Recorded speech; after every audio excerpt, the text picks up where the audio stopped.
Excellencies, ladies and gentlemen, friends from the media,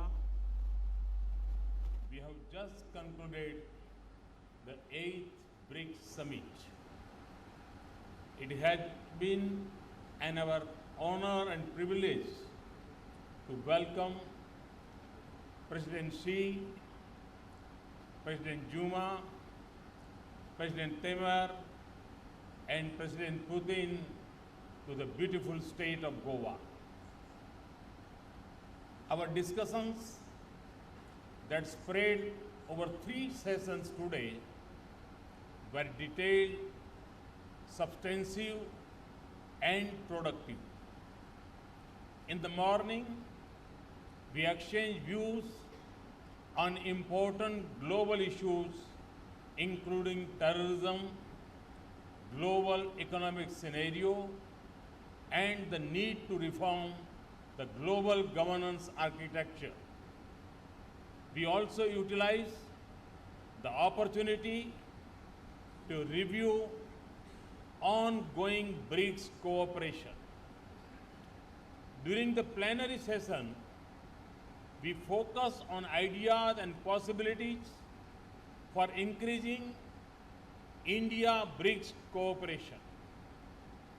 The conversation was useful and forward-looking.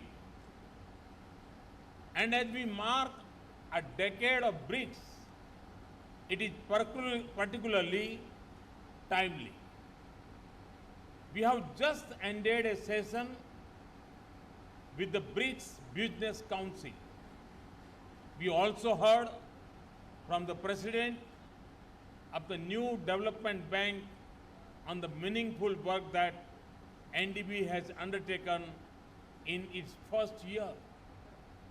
I am happy to share that we have adopted the Goa Declaration that lays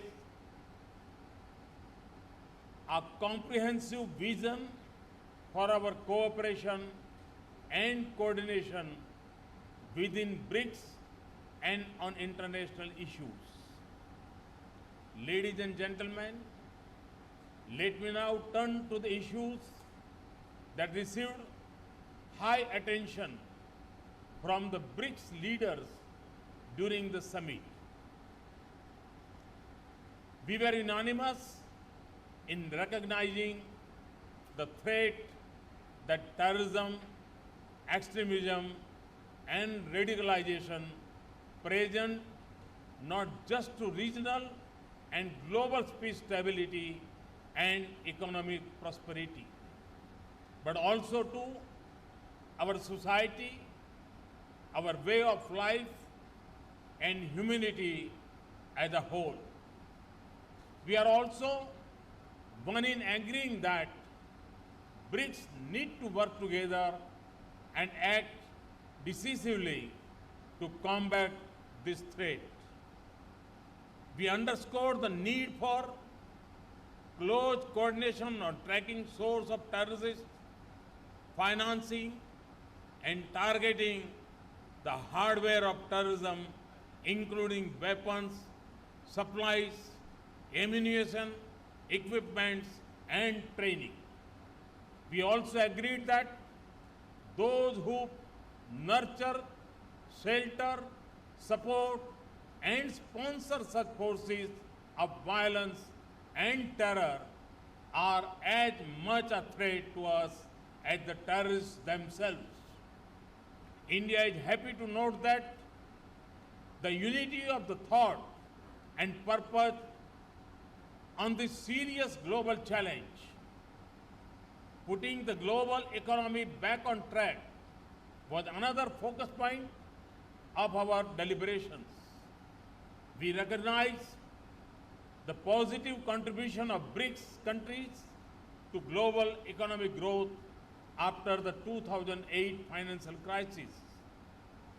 We feel that it is necessary for economies to make public investments in long-term infrastructure projects, coordinate microeconomic policy, drive growth, and promote world trade and manufacturing with renewed vigor. We emphasize the central role of the WTO as the cornerstone of the multilateral trade architecture. We acknowledge the need to strike a balance between economic development and environmental protection. We welcome the early entry into force of the Paris Climate Agreement. India was proud to ratify the agreement on 2nd October this year, the birth anniversary of the foremost environmentalists in history, Mahatma Gandhi. As BRICS leaders, we agreed to focus on institution building within the BRICS as an effective way to pursue our development agenda. We commended the new development bank on completion of its first year. We agreed that the NDB should continue to focus on infrastructure, technology, and renewable energy sectors. We were united in our view to establish the BRICS Agriculture Research Platform, BRICS Railway Research Network, BRICS Sports Council, and various youth-centric fora. We also agreed to hold a high-level BRICS meeting on traditional knowledge. We spoke in one voice of our resolve to promote the reform of the global financial and economic architecture and expand the role of emerging and developing economies in the International Monetary Fund. In order to further bridge the gap in the global financial architecture, we agreed to fast-track the setting up of the BRICS Rating Agency. We also agreed to enhance our coordination within the G20. The vitality of people-to-people contacts among the BRICS countries has been a point of emphasis for us. To this end, we are organizing over 100 activities throughout the year and taking BRICS to diverse geographies and demographies across our countries. We have agreed to nurture people-to-people pillar of cooperation as a continuing effort. The BRICS is also committed to strengthen our consultations and cooperation on peace and security matters.